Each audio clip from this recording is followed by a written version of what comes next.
দর্শক, আপনারা আছেন অসময় টিভির সাথে, আর আমি রিপোর্টার কাকা। আর আজকে আমরা নিব এমন একজনের ইন্টারভিউ যে নিজে একজন উদ্যোক্তা, বাংলাদেশের একজন সফল ব্যবসায়ী, যার এই সমাজে মান সম্মান বিন্দু পরিমাণেও নাই, যে নির্লজ্জ, বেহায়া, পশুর থেকেও নিকৃষ্ট।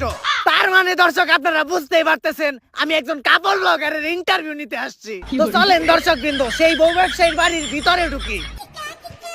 বাবা রে বাবা, ফেসবুকে নষ্টামি করে কত বড় বাড়ি বানাইছি। তোমরা কারা? আর এদিকে কই যাইতাছো? আঙ্কেল, আমরা ইন্টারভিউ নিতে যাইতেছি। বাসার মেন গেটে লেখা দেখত নাই যে এই বাসায় কুত্তা আর ফেসবুকের হলুদ সাংবাদিক প্রবেশ নিষেধ? বাইরে হইন থেকে। বাংলাদেশের সব পোলাকে বিসি জোড়া দিলে অতগুলো বিসি হইব না যতগুলো ফেসবুকে হলুদ সাংবাদিক আছে। কোন একটা নিউজ পাইলেই হইছে কুত্তার মতো জিবলা বাই করে পড়ে।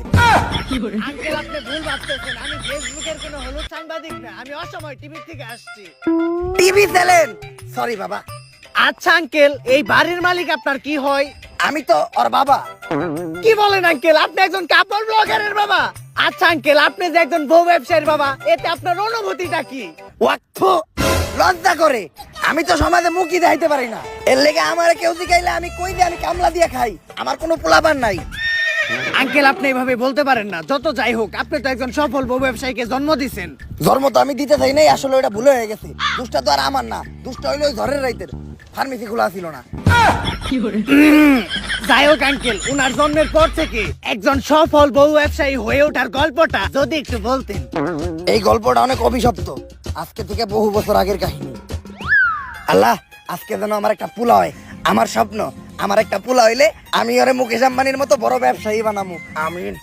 কংগ্রাচুলেশন, আপনার ছেলে সন্তান হইছে। আলহামদুলিল্লাহ, আমার দোয়া কবুল হইছে। কিন্তু একটা সমস্যা আছে। ওর রিপোর্ট দেখে যেটা বুঝতে পারলাম, ওর মাথায় তো ব্রেন নাই, ব্রেনের জায়গায় গু আছে। আর ওর মাথার জায়গায় পাছা, আর পাছার জায়গায় মাথা। আর এটা থেকে বোঝা যায় ওর কোনো লজ্জা। I am extremely sorry, medical সায়েন্সে হন পর্যন্ত এই রোগের কোনো চিকিৎসা বের করতে পারে নাই। ভবিষ্যৎ বাবা, অনেক বিপদে পড়ে আজকে আমি আপনার কাছে আইছি। আমার একটা পোলা হইছে, ডাক্তার কইছে ওর মাথায় মগজ নাই, ওর মাথায় ঘু। আর ওর নাকি মাথার জায়গায় পাছা হইছে আর পাছার জায়গায় মাথা। এর লেগে ওর নাকি কোনো লজ্জা শরম থাকবো না। আমার স্বপ্ন হইলো আমি আমার পোলারে বড় একটা ব্যবসায়ী বানামু। কিন্তু এগুলা দেখার পর তো মনে হইতাছে ও বড় একটা টিকটকার হইব। বাবা, আপনি কিছু একটা করেন। তুই কান দিস না বচ্চ, এখনই আমি তোর পোলার ভবিষ্যৎ দেখতাছি। আই এম ব্যাক, ধিমো এবার কাপড় ব্লগার করে ঠেক।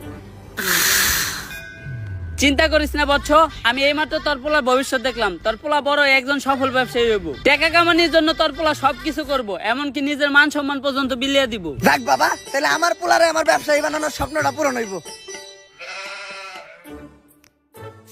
কিন্তু বাবা, আপনি তো আমার এইটা কইলেন না যে আমার পোলা বড় হইয়া কি ব্যবসা করব। বউ ব্যবসা করব।